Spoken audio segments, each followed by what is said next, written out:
Good morning विद्यार्थी मित्रों, सुप्रभातम।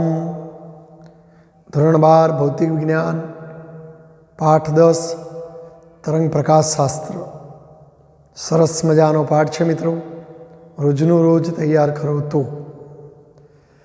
मित्रों, अगाउना लेक्चर में आपणे बे सुसंबद्ध उद्गमों मांथी निकळता तरंगों, ये तरंगों वच्चे कड़ा तफावत शून्य रहतो होय तो एवा बे तरंगों कोई बिंदुए संपात थाय अने जो सहायक व्यतिकरण रचे तो तीव्रता महत्तम मळे, विनाशक व्यतिकरण रचे तो तीव्रता शून्य मळे।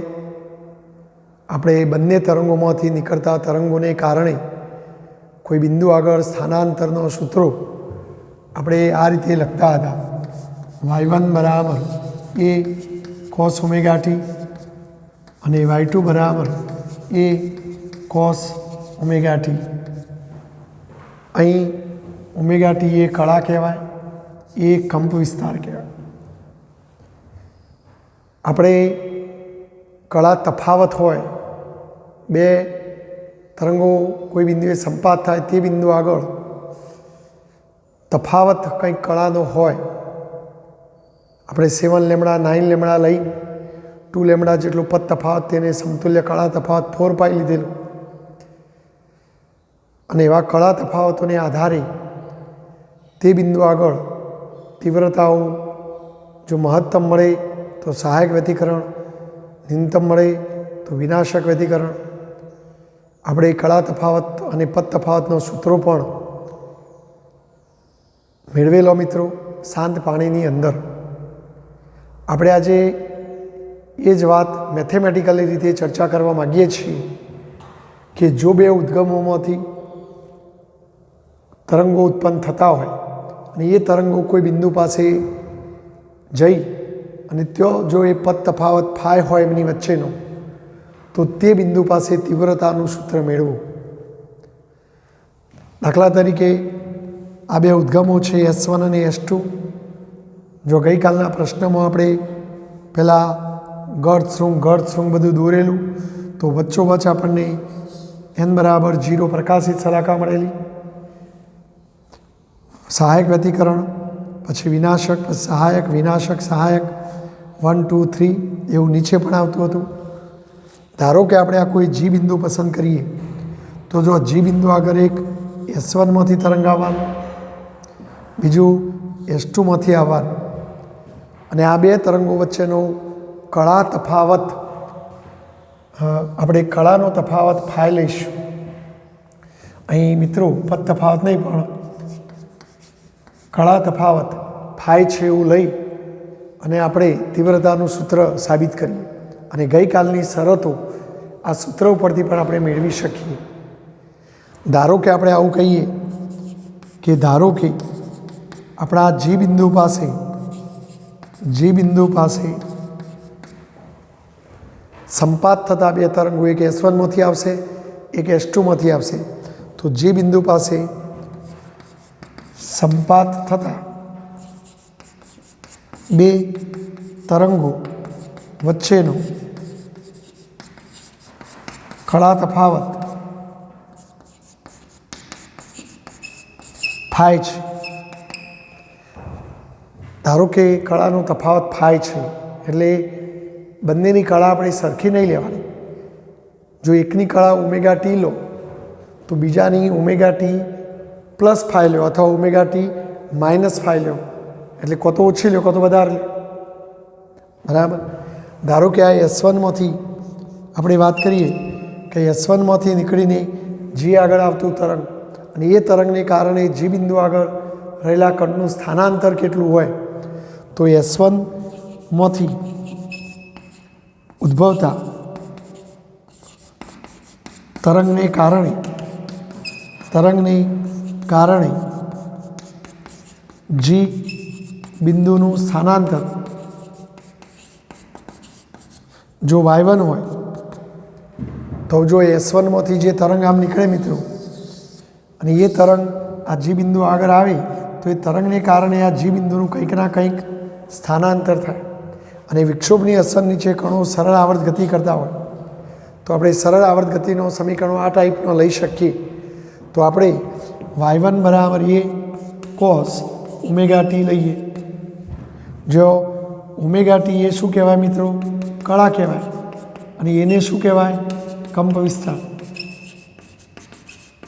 જો કંપ વિસ્તાર એ હોય તો એ તરંગને કારણે તીવ્રતા I ચલે છે એ સ્ક્વેર. આપણે આ મૂળ તરંગની તીવ્રતા એને I0 કહીએ મિત્રો. તો I0 ચલે છે એ સ્ક્વેર થાય. બરાબર. હવે જો બીજું તરંગ અહીંથી નજીકથી આવે છે એટલે એનો રસ્તો ટૂંકો એટલે એનો પથ નાનો તો એ વહેલું પહોંચી જાય.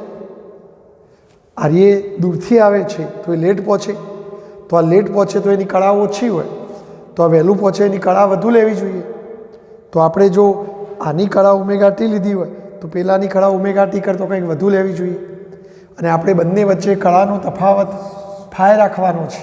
તો જો આની કળા ઓમેગા ટી લો તો બીજાવાળાની ઓમેગા ટી પ્લસ ફાય લઈશું. તો હવે આપણે બીજાની વાત કરીએ મિત્રો. S2માંથી આવતા તરંગને કારણે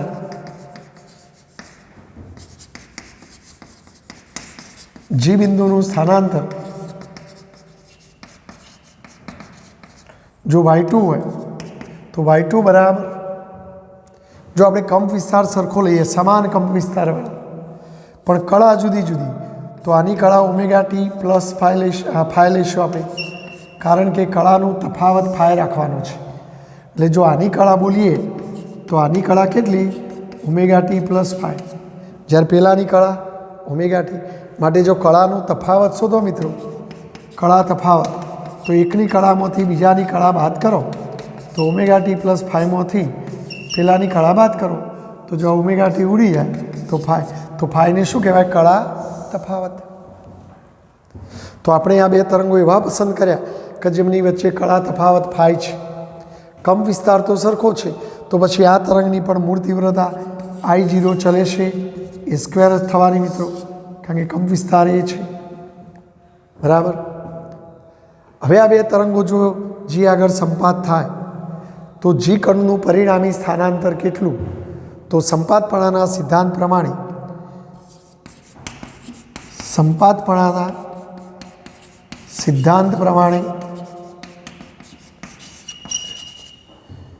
જીનું પરિણામી સ્થાનાંતર, જી બિંદુનું પરિણામી સ્થાનાંતર y બરાબર y1 પ્લસ y2 બંને સ્થાનાંતરોનો સદિશ સરવાળો કરવો જોઈએ. હવે y1ની કિંમત મિત્રો કઈ લઈશું? A cos omega t. y2ની કિંમત કઈ લઈશું? તો y2ની કિંમત A cos omega T plus phi લઈશું. જો બંનેમાં એ સામાન્ય નીકળે મિત્રો તો અહીંયા કોસ ઓમેગા ટી વત્તા cos omega T plus phi થશે. હવે આપણે જો આ એમના એમ, હવે કોસ બે કોસનો સરવાળો છે તો જો ગણિતની અંદર આવું એક સૂત્ર આવે છે મિત્રો, cos alpha plus cos beta અથવા કોસ એ વત્તા કોસ બી. જો આવા બે કોસ વિધેયોનો સરવાળો હોય તો એનો જવાબ આવે 2 કોસ. આ બંનેનો સરવાળો ભાગ્યા 2 ઇન્ટુ કોસ, બેની બાદબાકી ભાગ્યા 2. Cos A plus cos B બરાબર 2 cos A plus B by 2 cos A minus B by 2 આવું થાય. જો આપણે એની જગ્યાએ ઓમેગા ટી લઈએ અને બીની જગ્યાએ ઓમેગા ટી પ્લસ ફાય લઈએ તો આપણું સૂત્ર શું બને? Cos omega T plus cos omega T plus phi બને. બરાબર. તો પછી અહીં શું બને મિત્રો? 2 કોસ. જો આ બેનો સરવાળો ભાગ્યા 2 તો આ એ ને બીનો સરવાળો કરીને 2 ભાગો તો જો એ વત્તા બી બાય 2 તો એની જગ્યાએ મેં ઓમેગા ટી લીધું, બીની જગ્યાએ ઓમેગા ટી પ્લસ ફાય લીધું અને ભાગ્યા 2. પણ ઓમેગા ટી વત્તા ઓમેગા ટી એટલે 2 ઓમેગા ટી વત્તા ફાય ભાગ્યા 2 2 અનાય છેદમાં 2 અનાય છેદમાં તો 2ω/2 અને 5/2 તો આ બગડો જતો રહે તો ω/t પ્લસ 5/2 તો આમ a પ્લસ b/2 ની કિંમત આટલી લખી શકાય મિત્રો ω/t પ્લસ 5/2 પછી જો કોસ હવે 2 ની બાદબાકી ભાગ્યા 2 જો હું 2 ની બાદબાકી લઉં a માઇનસ b તો જો a માઇનસ આપણે લેવું જોઈએ બરાબર a માઇનસ b/2 તો જો અહીં શું થશે મિત્રો સાદુરૂપ આપો તો ω/t માઇનસ ω/t માઇનસ 5/2 હવે આ તો 2 ઉડી જવાનું તો શું થવાનું મિત્રો માઇનસ 5/2 થવાનું તો અહીંયા આવશે કોસ માઇનસ 5/2 પણ મિત્રો કોસમાં ઋણ ચિહ્ન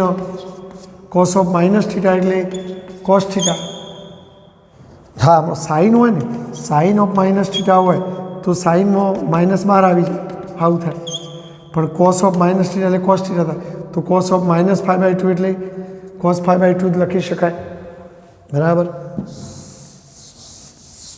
તો આપણે આ પદની જગ્યાએ આવું લખી શકીએ મિત્રો તો જો આપણે લખીશું 2 cos ω/t પ્લસ 5/2 cos 5/2 બરાબર મિત્રો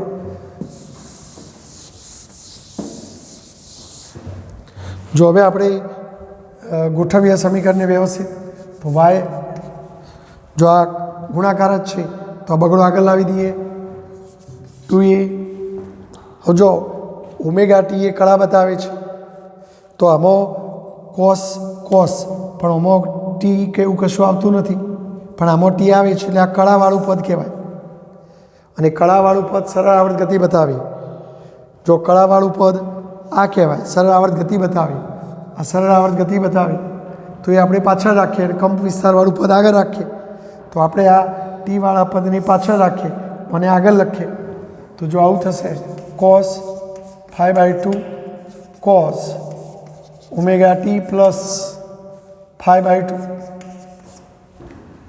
હવે આ જે પદ છે એ દોલનો દર્શાવતું સરળ આવર્ત ગતિ દર્શાવતું પદ છે જેમ આમાં આ સરળ આવર્ત ગતિ દર્શાવતું પદ અને એની આગળના પદને કંપ વિસ્તાર કહેવાય અહીં આ સરળ આવર્ત ગતિ દર્શાવતું પદ એની આગળના પદને કંપ વિસ્તાર કહેવાય અહીં સરળ આવર્ત ગતિ દર્શાવતું પદ એની આગળના પદને કંપ વિસ્તાર કહેવાય તો અહીંયા પરિણામી તરંગનો કંપ વિસ્તાર અથવા આપણો જે જી કણ સ્થાનાંતર કરશે એનો કંપ વિસ્તાર કેટલો થશે મિત્રો 2a cos 5/2 થશે માટે હવે તીવ્રતા એ કંપ વિસ્તારના વર્ગના સમપ્રમાણમાં હોય એ નાતે આપણે વાત કરીએ મિત્રો તો તીવ્રતા એ કંપ વિસ્તારના વર્ગના સમપ્રમાણમાં હોય છે તો હવે પરિણામી તરંગની તીવ્રતા આવી ચલે છે અથવા આપણે બરાબર લખીએ કંપ વિસ્તારનો વર્ગ તો 2a cos 5/2 નો વર્ગ માટે આવી બરાબર 2 નો વર્ગ અથવા જો આપણે પહેલાં ચલ લખીએ ચલો બોલો 2 નો વર્ગ 4 a સ્ક્વેર cos વર્ગ 5/2 સમીકરણ નંબર 2 કહીએ આને જો આને આપણે સમીકરણ નંબર 1 કહીશું જો હવે હું બંનેનો ગુણોત્તર લઈ લઉં મિત્રો i/i0 તો જો ગુણોત્તર લો એટલે ચલના બદલે બરાબર લખવાનું 4a સ્ક્વેર cos સ્ક્વેર 5/2 છેદમાં i0 ચલે છે a સ્ક્વેર તો આ a સ્ક્વેર ઉડી જાય i0 ભાગાકારમાં ત્યો લઈ જાઓ તો i બરાબર i0 cos સ્ક્વેર 5/2 તો આ રીતે તીવ્રતાનું સૂત્ર આપણને આવું મળશે મિત્રો તો આમ તરંગની તીવ્રતા i બરાબર i0 cos સ્ક્વેર 5/2 બરાબર છે જો હવે તીવ્રતા મહત્તમ અને લઘુત્તમ ક્યારે બને એ આ 5 પર આધારિત છે તો આ કળા તફાવત 5 તમે કેવો લ્યો તો એ પ્રમાણે તમારો આ જવાબ મહત્તમ આવે જવાબ 0 આવે તો એ આપણે શોધી કાઢીએ ચલો એકવાર તમે સ્ક્રીનશોટ લઈ લો આનો સ્ક્રીનશોટ લઈ અને આટલું તો લખી જ દેજો જો હવે આપણે આ સૂત્રને આધારે બધી ચર્ચા કરીએ મિત્રો जो फाई ए शुं बतावे छे मित्रों? कड़ा तफावत बतावे छे। जो अहींयो तीव्रतानुं आपणुं सूत्र छे I बराबर I0 cos square phi by 2। जो आ फाई बाय 2 नी किंमत फाई बाय 2 बराबर 0 तो शुं थाय मित्रों? तो जो I बराबर I0 cos square 0, phi by 2 नी जगह मैं 0 लीधो अने बोलो cos 0 1, 1 नो वर्ग 1 अने 1 गुण्या I0 एटले I0 अने जो आ cos नी वधु वधु किंमत आई एटले तीव्रता महत्तम मळे मित्रों। जो तमे फाई बाय 2 नी जग्याए पाई लो तो शुं थाय? तो जो मित्रों આપણે પાઈ લઈએ તો જો I બરાબર I0 cos સ્ક્વેર આખા પદની જગ્યાએ પાઈ માટે જો I0 હવે cos પાઈની કિંમત -1 પણ -1નો વર્ગ પાછો +1 થાય અને 1 ગુણ્યા I0 એટલે I0 એટલે જો આના જેવી જ મહત્તમ તીવ્રતા મળી। જો તમે 5/2 ની જગ્યાએ તમે 2 પાઈ લો મિત્રો तो जो आखा की जगह 2 पाई लखो तो I बराबर I0 cos स्क्वेर आ 5/2 की जगह 2 पाई लीए और मित्रों cos 2 पाई पाछू 1 थाय 1 नो वर्ग 1 एटले पाછી तीव्रता महत्तम ज आवे। ए रीते 5/2 बराबर 3 पाई लो बराबर तो पण जवाब I0 ज आवे। टूंकमां 5/2 ની કિંમતો 0 लेवी जोईए, पाई लेवी जोईए, 2 पाई लेवी जोईए, 3 पाई लेवी जोईए बराबर छे। जो तमे बे ने पेल बाद लई जाओ तो 5 बराबर 0 आ बे होय गुणाय तो 2 पाई आ बे आई गुणाय तो 4 पाई आ बे आई गुणाय तो 6 पाई। टूंकमां 5 ની કિંમત जो 0 लो तो 0 भाग्या 2 એટલે 0 थाय, 2 पाई लो तो 2 पाई भाग्या 2 એટલે पाई थाय, 4 पाई लो तो 4 पाई भाग्या 2 એટલે 2 पाई थाय, 6 पाई लो तो 6 पाई भाग्या 2 એટલે 3 पाई थाय। टूंकमां 5 ની કિંમતો આવી લેવી જોઈએ बराबर। तो पछी આપણે આવું કહી શકીએ કે જો મિત્રો જો 5 बराबर 0 2 पाई जो તમે -2 पाई लो तो ए cos ऑफ -2 पाई धनस थी जाए એટલે તમે પ્લસ ઓર માઇનસ લખી શકો મિત્રો। એ રીતે +or -4 પાઈ +or -6 પાઈ આવી બધી કિંમતો લ્યો। જો આ બધાને ટૂંકમાં લખવું હોય તો આપણે ટૂંકમાં લખવું હોય તો શું લખાય મિત્રો? યાદ કરો 2n પાઈ। જો આપણે 2n પાઈ લખીએ +or -2n પાઈ जो n बराबर 0 1 2 3 डैश डैश डैश जो तमे 0 मूको तो आ जाए, 1 मूको तो आ जाए, 2 मूको तो आ जाए, 3 मूको तो आ जाए। तो आम कड़ा तफावत 2n पाई जो n बराबर 0 1 2 3 तो ते बधी जगह तीव्रता महत्तम मळी। तो तीव्रता I महत्तम मळे અને तीव्रता महत्तम मळे तो कई व्यतिकरण थतुं होय मित्रों? सहायक व्यतिकरण थतुं हशे, सहायक व्यतिकरण थाय मित्रों। तो जो आपणे आ सूत्रने आधारे सहायक व्यतिकरण माटे कड़ा तफावतनी शरत मेळवी मित्रों। फाय एटले शुं? पेलो कड़ा तफावत। तो आमां सूत्रने आधारे कड़ा तफावत फाय बराबर 2n पाई एवुं साबित कर्युं बराबर। जो हवे आपणे तीव्रता शून्य लावવાનો प्रयास करीए तो जो विनाशक व्यतिकरण माटे तीव्रता शून्य थवी जोईए। तो जो तमे 5/2 ની જગ્યાએ 5/2 लो तो जो अहींयो तो शुं थाय मित्रों? I बराबर I0 cos स्क्वेर आखानी जग्याए 5/2 लो अने cos 5/2 0 0 નો વર્ગ 0 0 ગુણ્યા I0 એટલે 0 तीव्रता 0 થઈ જાય। अथवा जो बंने बाजू बगड़ो बगड़ो जतो रहो तो 5 बराबर पाई एवं पण लखाय।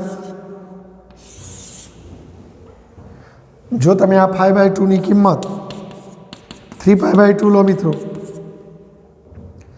તો આઈ બરાબર શું થાય? I0 cos સ્ક્વેર 3π/2 બરાબર. આખા પદની જગ્યાએ 3π/2 અને cos 3π/2 0 જ થાય. તો 0નો વર્ગ 0, 0 ગુણ્યા બધું, તો તીવ્રતા 0 થાય એટલે વિનાશક વ્યતિકરણ થાય. અથવા જો ફાઇનમાં લખવું હોય તો બગડો જતો રહો, તો ફાઈ બરાબર શું લેવાય? 3π. એ જ રીતે જો તમે 5/2ની કિંમત, આખાની કિંમત 5π/2 લો મિત્રો, તો I બરાબર I0 cos સ્ક્વેર 5π/2 અને cos 5π/2ની કિંમત 0 જ, તો 0 ગુણ્યા બધું 0. અથવા જો આ બગડો કાઢી નાખો તો ફાઈની જગ્યાએ શું લખાય? 5π. તો તીવ્રતા 0 થાય. ટૂંકમાં ફાઈની કિંમત આવી.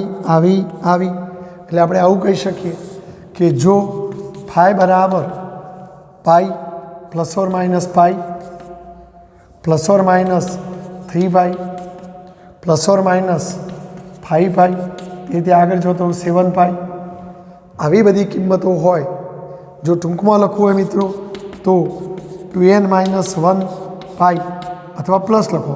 જો પ્લસ લખો તો એનની કિંમતો 0થી ચાલુ કરવાની, 0 1 2 3.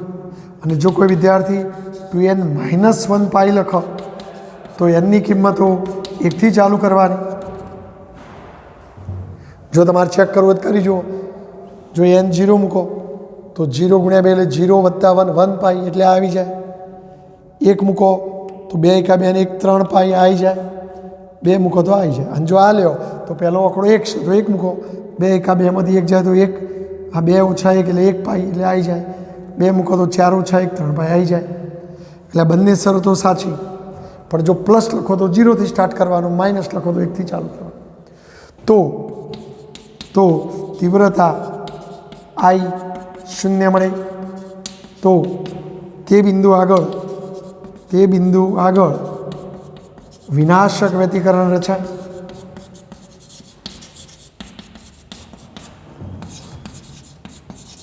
તો આ વિનાશક વ્યતિકરણ માટેની કળા તફાવતની શરત છે મિત્રો. આ સહાયક વ્યતિકરણ માટેની શરત છે.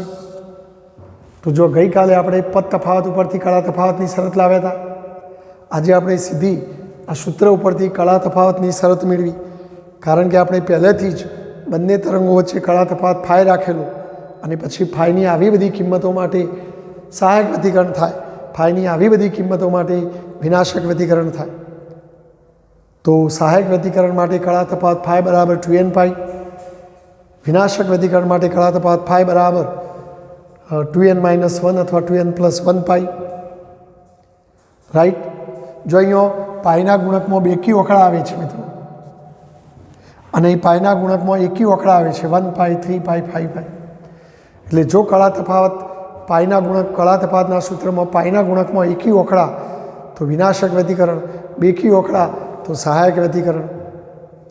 તો આ સૂત્ર આવડવું જોઈએ. જો મિત્રો આપણે આ જે પ્રશ્નની ચર્ચા કરી એમાં આપણે બંને તરંગોનો કંપ વિસ્તાર સરખો લીધેલો કે ભાઈ પહેલા તરંગનું સમીકરણ y1 બરાબર a cos ωt લીધેલું, અને બીજાનું સમીકરણ a cos ωt + phi લીધેલું. જો આ બંને તરંગોના કંપ વિસ્તારો પણ જુદા જુદા હોય તો એ સંજોગોમાં તમે સાદુરૂપ આપો. ઘણીવાર કોસના બદલે સાઇન વિધેય લખેલું હોય તો પણ આપણે ટેન્શન નહીં લેવાનું, કારણ કે એ પણ સરળ આવર્ત ગતિ તરંગ સ્વરૂપ જ દર્શાવે છે.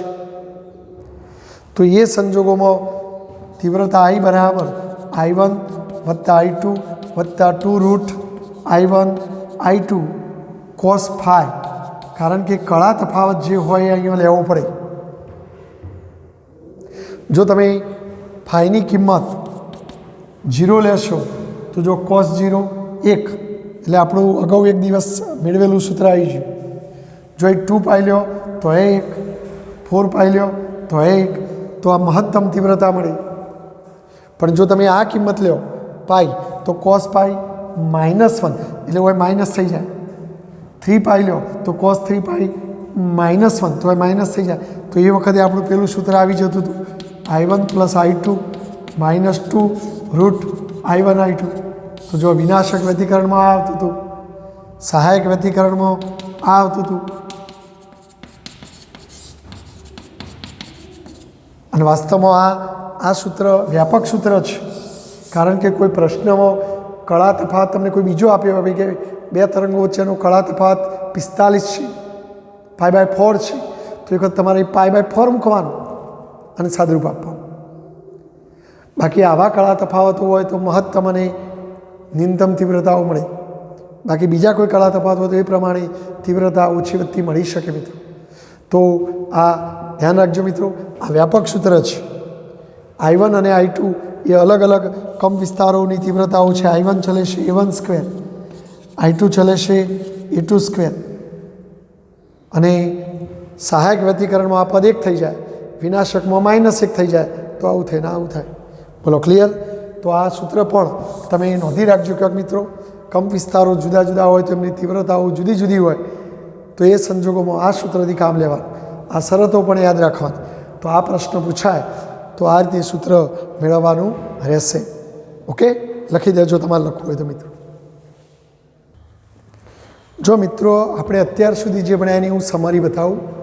સહાયક વ્યતિકરણમાં પદ તફાવત બરાબર n લેમડા, જો એનની કિંમતો 0, 1, 2 થી અહીં 0 મૂકો તો 0 લેમડા, 1 મૂકો તો ટૂંકમાં લેમડાના ગુણકમાં પૂર્ણાંક ઓખડા આવશે 1, 0, 2, 3. એટલે જો પદ તફાવત બરાબર n લેમડા લખે અને એનની કિંમતો પૂર્ણાંક હોય તો કયું વ્યતિકરણ હોય? સહાયક. જ્યારે વિનાશક વ્યતિકરણ માટે જો પદ તફાવતની શરત આ હતી, જો બે લસા લઈ લઈએ તો આવું લખાય, પણ આ વત્તાવાળું લખો તો 0 થી ચાલે. 0 મૂકો તો 1/2 લેમડા, 1 મૂકો તો 3/2 લેમડા. ટૂંકમાં લેમડાના ગુણકમાં 1/2, 3/2, 5/2. એટલે જો લેમડાના ગુણકમાં હું n લખું પણ એનની કિંમતો અપૂર્ણાંક લખું તો કયું વ્યતિકરણ હોય? વિનાશક. તો પદ તફાવત બરાબર n લેમડામાં જો n અપૂર્ણાંક હોય તો વિનાશક વ્યતિકરણ આવે.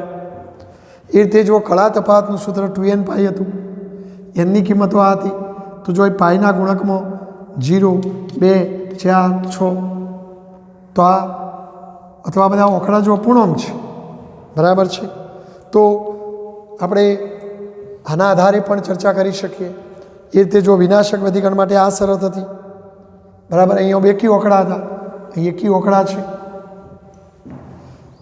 તો જો હવે હું તમને એક OMR સમજાવવા માગું છું કે ભાઈ એક બિંદુએ સંપાત થતા બે તરંગો વચ્ચે પદ તફાવત 3 લેમડા છે. તો જો એ પદ તફાવત બરાબર કેટલો છે મિત્રો? 3 લેમડા. તો આ બિંદુ આગળ કેવું એટલે સહાયક કે વિનાશક, અને કયા ક્રમનું, કયા નંબરનું વ્યતિકરણ રચાય. તો આપણે આવા સંજોગોમાં આ પદ તફાવત બરાબર n લેમડા સાથે આને સરખાવી દેવાનું કે ભાઈ વ્યતિકરણમાં પદ તફાવત બરાબર n લેમડા સાથે સરખાવીએ.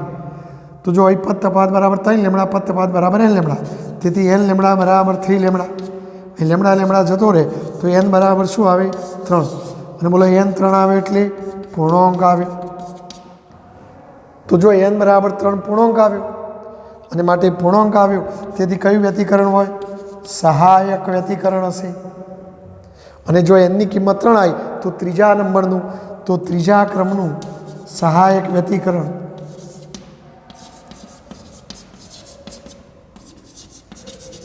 રચાય. આપણો જવાબ થાય. અને જો તમે અહીં ચેક કરી જુઓ 3 લેમડા કયો આવે મિત્રો?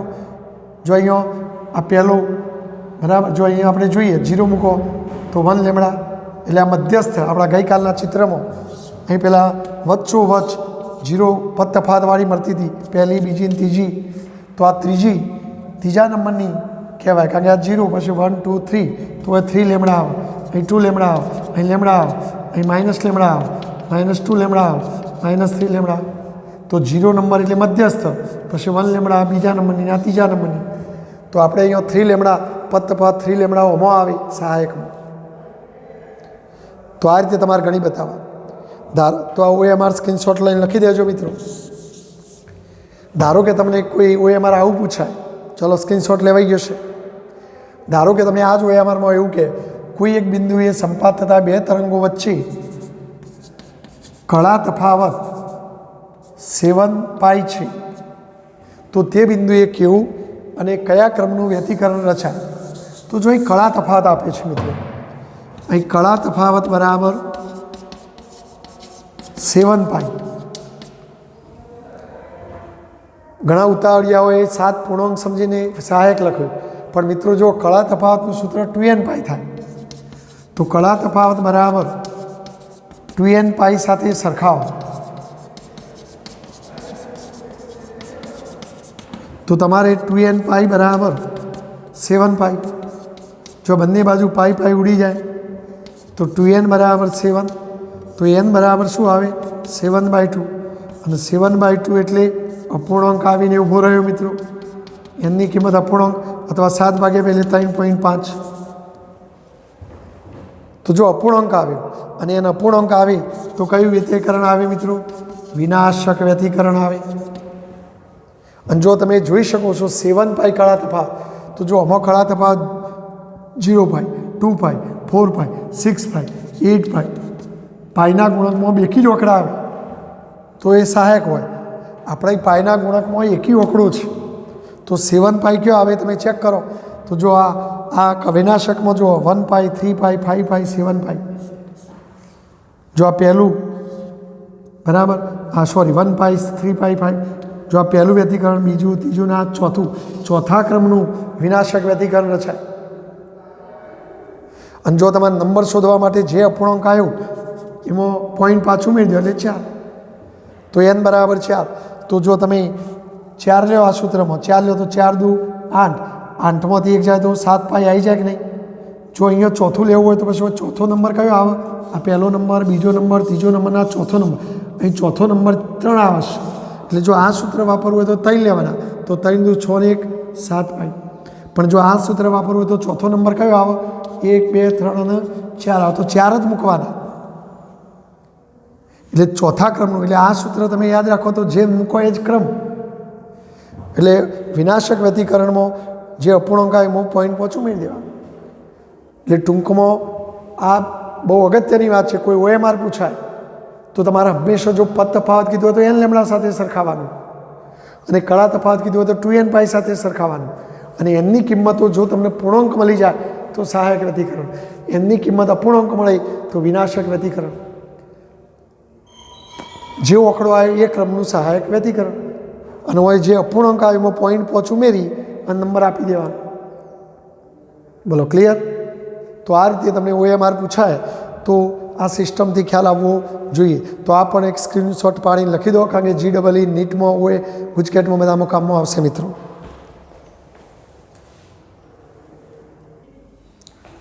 જો મિત્રો અગાઉ આપણે આ સૂત્ર લાવેલા સહાયક વ્યતિકરણ માટે I બરાબર I1 વત્તા I2 વત્તા 2√I1 I2, જો આ પ્લસ વાળું પદ આગળ લખીએ, આ રીતે પાછળ લખીએ તો આને ટૂંકમાં આ રીતે લખી શકાય, √I1 પ્લસ √I2નો વર્ગ. જો આનું વિસ્તરણ કરો a² plus 2ab plus b², એ પ્રમાણે વિસ્તરણ કરતા આવી જાય. એટલે આ જ સૂત્રને આ રીતે લખાય અને સહાયક વ્યતિકરણમાં તીવ્રતા મહત્તમ મળી. એટલે કોઈ OMRમાં આના બદલે આવું લખેલું તો ગભરાઈ નહીં જવાનું. એ રીતે વિનાશકમાં અહીંયા માઇનસ આવે તો એ માઇનસ થઈ ગયા. એટલે આ બે સૂત્રો પણ તમે યાદ રાખજો મિત્રો, કોઈ OMRમાં કામમાં આવી જાય. તીવ્રતાઓ આપેલી હોય કે એક તરંગની તીવ્રતા આટલી છે, બીજા તરંગની તીવ્રતા આટલી છે, જો આ બંને તરંગો કોઈ એક બિંદુએ સંપાત થઈ સહાયક વ્યતિકરણ રચે તો ત્યાં તીવ્રતા કેટલી, તો સીધું I મેક્સિમમ બરાબર વર્ગમૂળમાં I1 પ્લસ વર્ગમૂળમાં I2નો સ્ક્વેર. પહેલાંની એ મૂકવાની, બીજાની. જો વિના શક્ય તો એ માઇનસ લેવાનું, કૌંસ 12 વર્ગ લેવાનું. જો હવે આ એક OMR તમને હું સમજાવવા માગું છું કે ભાઈ એક બિંદુએ સંપાત થતા, ધારો કે આ એક બિંદુ, આ બિંદુએ સંપાત થતા બે તરંગો, ધારો કે આ એક S1 ઉદ્ગમ અને આ બીજું S2 ઉદ્ગમ, તો એક S1 ઉદ્ગમમાંથી નીકળીને તરંગ અહીં આવે છે, તો જો એને આટલો રસ્તો કાપ્યો તો આ રસ્તો એટલે પથ, આ પથની લંબાઈને હું R1 કહું, અને આને આટલો રસ્તો કાપ્યો તો એના રસ્તાની લંબાઈને હું R2 કહું, તો આ પથની લંબાઈ થઈ કહેવાય. તો જો એક બિંદુએ સંપાત થતા બે તરંગો, તો આ બે જુદા જુદા ઉદ્ગમોમાંથી તરંગો આવીને સંપાત થતા હશે, તો એમના પથની લંબાઈ, તો ચલો આપણે એક પથની લંબાઈ R1 કહીએ 100 સેન્ટીમીટર, અને બીજાના પથની લંબાઈને R2 કહીએ તો એ 100.12348 સેન્ટીમીટર છે. બરાબર. જો આ તરંગની તરંગ લંબાઈ લેમડા આપી છે 4000 એંગસ્ટ્રોમ, જો આ બધું સેન્ટીમીટરમાં છે તો આ સેન્ટીમીટરમાં કરો તો 4 ગુણ્યા 10⁻5 સેન્ટીમીટર થાય મિત્રો। તો આપણને પ્રશ્ન પૂછ્યો કે તે બિંદુએ કેવું અને કયા ક્રમનું વ્યતિકરણ રચાય। તો જો અહીંયા રસ્તાઓ લોબા અને ટૂંકા છે તો હું પહેલાં પથ તફાવત શોધી કાઢું મિત્રો। પથ તફાવત, પથ એટલે રસ્તો, રસ્તાનો તફાવત। તો આપણે મોટા રસ્તામાંથી નાનો રસ્તો બાદ કરીએ તો આ રસ્તો લોબો છે R2, પેલો ટૂંકો છે તો એ રસ્તાઓનો તફાવત એટલે કહેવાય પથ તફાવત। તો ચાલો આપણે R2ની કિંમત મૂકી દો 100.12348 ઓછા પહેલાંની કિંમત મૂકી દો। જો આ બેની બાદ બાકી કરશો તો 0.12348 અથવા 8 ગુણ્યા 10⁻5 સેન્ટીમીટર। તો જો આ પથ તફાવત તમને મળી ગયો। હવે આપણે પહેલું હમણાં ગયા OMRમાં બતાવ્યું કે પથ તફાવત બરાબર n લેમડા। હવે આ સૂત્રનો આપણે લાભ લઈએ। બોલો પથ તફાવતની કિંમત કેટલી આવી? 8 ગુણ્યા 10⁻5 n લેમડાની કિંમત રકમમાં આપી છે 4 ગુણ્યા 10⁻5। તો જો 10⁻5 બે બાજુ ઉડી જાય તો 4n બરાબર 8, તો n બરાબર 4 નીચે આવે તો 2। બોલો nની કિંમત કેવી આવી મિત્રો? અપૂર્ણાંક કે પૂર્ણાંક? તો nની કિંમત પૂર્ણાંક આવી। અને બોલો n પૂર્ણાંક આવે તો કયું વ્યતિકરણ? સહાય।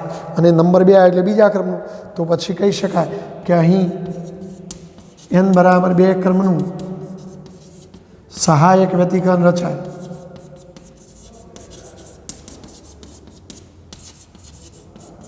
જો n અપૂર્ણાંક આવ્યો હોય તો વિનાશક, પણ ક્રમ શોધવા અપૂર્ણાંક ક્રમ ના બોલાય, નંબર તો પૂર્ણાંક જ બોલાય। તો અપૂર્ણાંકમાં પોઈન્ટ 5 ઉમેરી દેવાનો। દાખલા તરીકે 4.5 આવ્યું હોય તો 4.5માં ક્રમનું એવું ના બોલાય, 4.5માં પોઈન્ટ 5 ઉમેરો તો 5, તો 5મા ક્રમનું વિનાશક એવું બોલવાનું। પણ આપણે અહીંયા 2 આવ્યો। તો ચલો આ પણ OMR સ્ક્રીનશોટ લઈ લખી દેજો, આ લખી દેજો મિત્રો। ગુજકેટમાં JEE નીટમાં કામમાં આવશે આ બધા સૂત્રો।